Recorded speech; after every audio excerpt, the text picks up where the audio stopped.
Hey, hello guys, today I'm going to show you what you can do when Roblox says that your voice chat is not audible and so that your microphone isn't working and nothing works. Now it's a very easy process, let's get straight into it.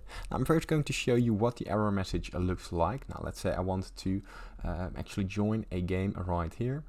Let's open it up, and as you can see, once I join this, here you says voice chat not audible. Now it's a very easy fix. What you want to do, you want to press escape or go to this little Roblox icon. Here go to settings, and here what you want to do, you want to go into the settings of your volume. Let's find it real quick.